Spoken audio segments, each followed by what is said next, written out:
동아대학에 내걸렸던 북한 깃발 인공기가 이번에는 서울에서 열린 대학 축제에도 등장했습니다. 그리고 인공기 등장을 비난하는 대자보도 다른 대학에 내걸렸습니다. 이현주 기자가 취재했습니다. 건국대 총학생회는 오늘 교내 축제 행사 가운데 하나로 학교 안에 북한의 인공기 30여 장을 태극기와 한반도 단일기 등과 함께 내걸고 시위를 했습니다. 인공기가 내걸리자 경찰은 곧바로 학교 안으로 들어가 시위대를 해산하고 내걸린 인공기 등을 모두 철거했습니다.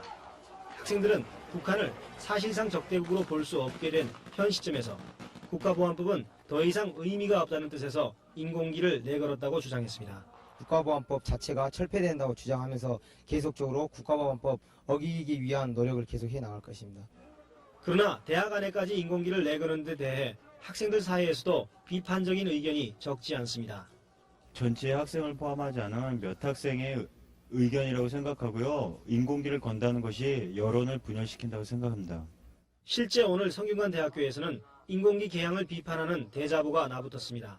이 대자보는 인공기를 개양한 학생들이 현 정세를 자의적으로 해석하고 있다고 지적하고 인공기 개양 행사는 올바른 투쟁 방법이 아니라고 주장했습니다.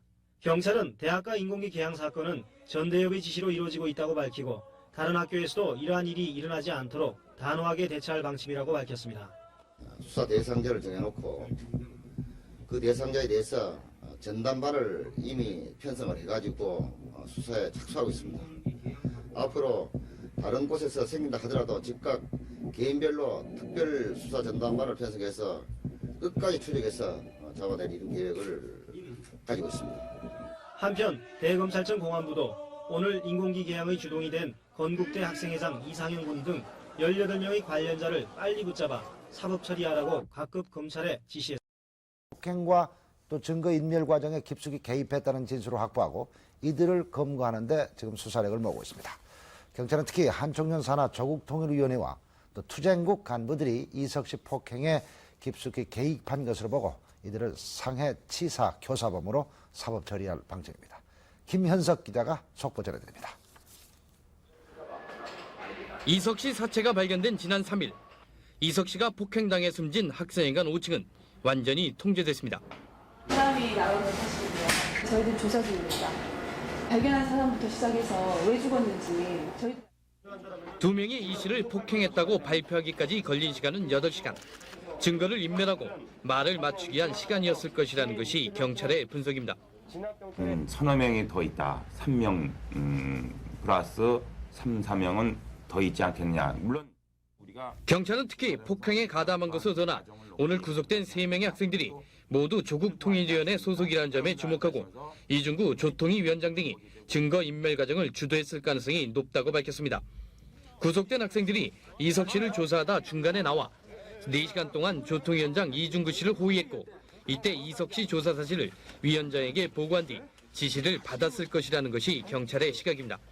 조통위는 지난 90년 전대협 조통위로 출발해 지난 92년 이적단체로 규정됐으며 지난해 연세대 사태를 주도할 만큼 한총련의 실세였다는 점에서 설득력을 갖게 합니다. 경찰은 그러나 한총련의 통일투쟁 지침을 수립하고 집행하는 특별기구인 조통위가 간판격인 위원장과는 별도로 실세인 대여섯 명의 정책 실원들이 가명을 사용하며 조직을 이끌고 있어 신원 파악조차 못하고 있습니다. 경찰은 또한 각종 시위를 주도한 한총련 투쟁국도 이번 사건에 깊숙이 개입했을 것으로 보고 있습니다. 오늘 구속된 길소연 씨도 이 씨 폭행 사실을 서총련 투쟁국장이 알고 있었다고 말했으며 남총련 출신으로 각종 시위를 주도하고 있는 한총련 투쟁국장에게도 보고했다는 진술을 확보한 것으로 알려지고 있습니다. 경찰은 이들 한총련 간부들의 개입 혐의가 밝혀지고 있는 만큼 이들을 조속히 검거해 상해치사 교사범으로 사법 처리하겠다는 방침입니다. KBS 뉴스 추진본부와 전대협은 오늘 박성희 양 등 전대협 대표 2명과 북한 대표 등을 환영하기 위해 환영단 등 5천여 명을 임진각으로 보냈지만은 경찰의 검문에 막혀 임진각으로 가지 못했습니다.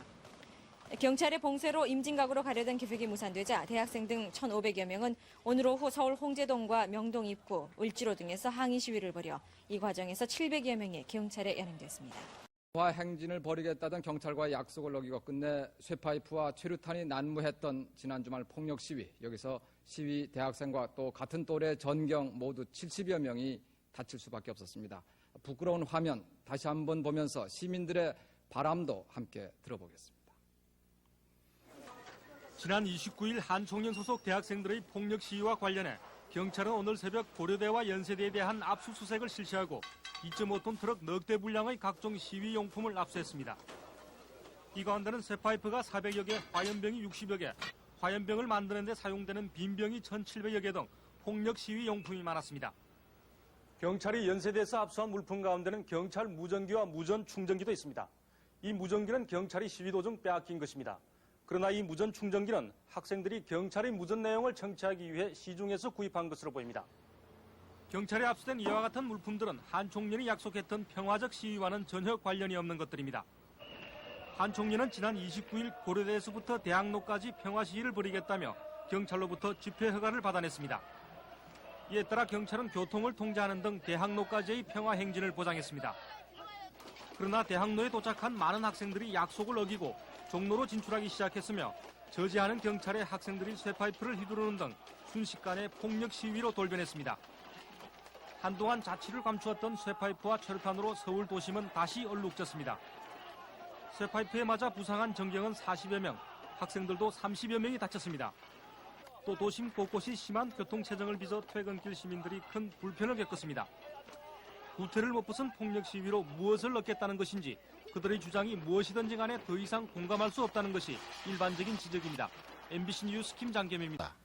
그동안 학생들의 집회와 시위를 비교적 방관해오던 학교 측에서도 이를 적극 저지하고 나서서 2학기 대학가의 시위 양상은 종전과 달라질 것 같습니다. 이현주 기자의 보도입니다. 서울 경기 지역 대학생 500여 명이 오늘 오후 고려대에서 박노해 씨에 대한 사형 구형을 규탄하는 집회를 마치고 가두 시위를 벌이기 위해 교문 밖으로 나오자 동네 주민들이 이를 막고 나섰습니다. 서울 제기2동에 사는 71살 김용규 씨 등 주민 80여 명이 학생들과 전경들의 충돌을 더 이상 방관할 수 없다며 시위 학생들을 가로막고 1시간 동안 해산할 것을 종용했습니다. 처음에는 주민들이 요구를 거부하던 학생들도 일부가 이를 받아들여 학교로 되돌아가 오늘 시위는 충돌 없이 끝나는 듯 했습니다. 그러나 나머지 시위대를 해산시키기 위해 경찰이 최루탄을 쏘자 시위 학생들도 화염병을 던지며 시위를 벌여 끝내 주민들의 노력은 무색하게 됐습니다. 전경이나 학생이나 다 똑같이 우리 자식으로 생각하고 양측의 피해를 막기 위해서 저는 자발적으로 나갔습니다. 이날 주민들의 시위 저지 노력에 앞서 학교 측에서도 적극적으로 오늘 집회를 사전에 저지하고 나섰습니다. 고려대 측은 오늘 집회를 막기 위해 오후 1시부터 1시간여 동안 교직원과 경비원 등 150여 명을 정문과 후문에 배치해 출입자들이 신분증을 일일이 검사하는 등 외부인들이 출입을 통제했습니다. 학교 측은 또 전체 교직원들을 비상소집해 학생회관 건물과 교양관 등을 수색하고 화염병과 강목 등 시용품을 수거하는 한편 주최 측인 민가협에 대해서는 집회 불허를 통보했습니다. 고려대 측의 이 같은 움직임은 한국대학교육협의회가 외부 단체의 불법 교내 집회를 금지하도록 권장한 이후 처음 있는 것으로 앞으로 전 대학교에 확산될 가능성을 점치게 했습니다.